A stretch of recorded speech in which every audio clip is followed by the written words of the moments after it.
Hello and welcome to part 2 of how to use AutoDrive.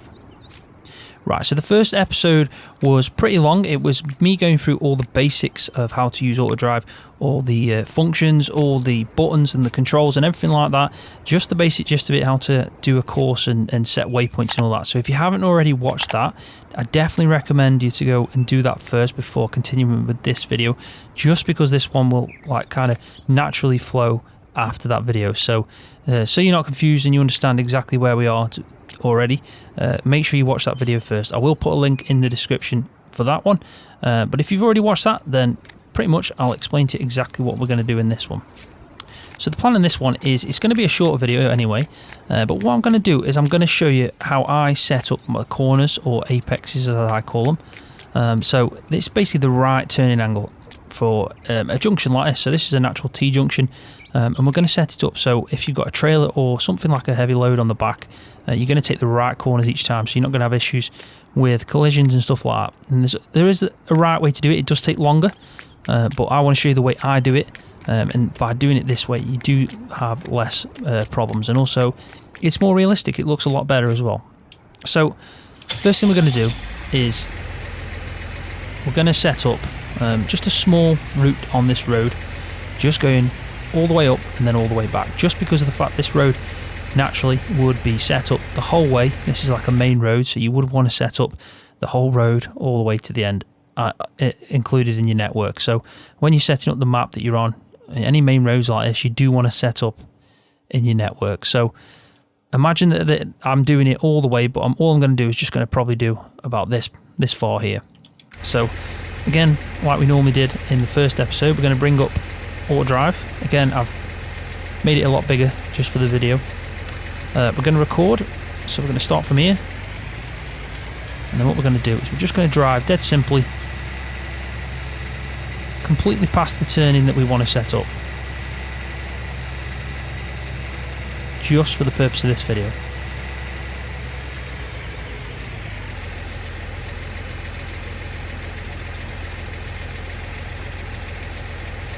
So you'll probably have this already set up, like I said, as a road going all the way forwards and backwards basically.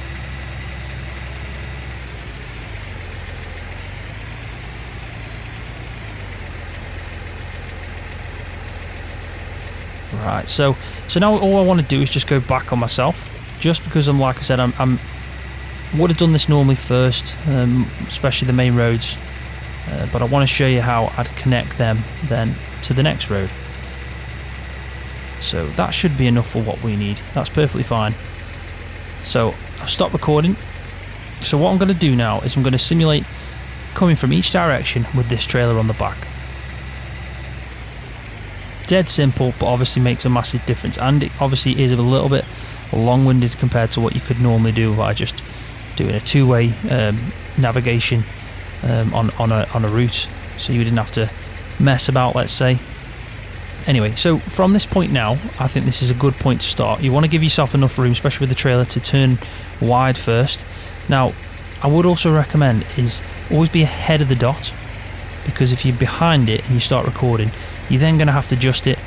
I will show you first, just so you understand what I mean. So as you can see now, I'm behind it, so I'm now going to have to adjust it forward. And because my tractor's there as well, it will be a little bit strange, but we can always put it there, for example. So now it's ahead of that dot, and then when we drive, the next one should automatically pin from that. So what we want to do now is we want to obviously turn left. Now this isn't too bad, but I still want to take a wide angle like I am now, and then just carry on driving up. And then you could carry on with this whole route right to the end and then come back and do it, but obviously for the purpose of this video we're not going to do that. All I'm going to do is I'm going to stop recording there. I'm going to somehow try and turn.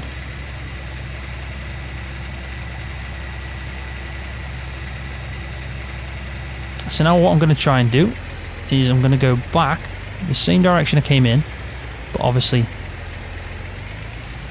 turning from this point. Now obviously if you've got it set in your settings to auto connect at the start, is what it's going to do here is it's automatically going to connect to this point. Now you probably could have already something here like the main road you've already set up, so it would automatically connect to the closest dot, but obviously I haven't done that. So what I'm going to have to do here is just start recording, and then I'm going to delete this one out. This is something you shouldn't have to do if you've set up your main roads first. And then now it's automatically pinned me here. I reconnected them. We lost the point in between, but it doesn't matter, it won't impact it at all.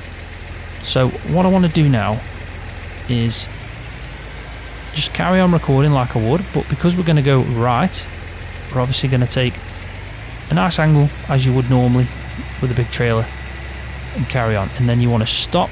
Because we've already set this route up, I'm going to show you how to connect it. So you'd open up AutoDrive, you'd stop recording, and then you find your point, which is here, click it so it goes green, and then link it back up to that road. So now what you've done there, if you look, is you've made two turning apexes, one coming from the main road, turning off, going up this road, and then coming from the road, coming back in this direction.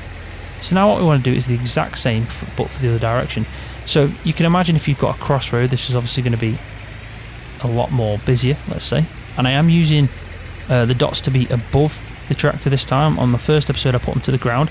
I did that just because I wanted to show you what it looks like as well, and some people might be using it like that, they might prefer it, but now you can see it and pick your own style really. So like I said, I've started off in front of the dot, and we're going to start recording again. It's automatically pinned to there, which is fine, that's what we want. And then what I'm going to do again is just drive naturally like I would if I had this trailer on the back. Luckily this isn't a bad corner, this is quite wide, so it's easy enough. And then you might want to straighten up, give it a little extra dot like I have there.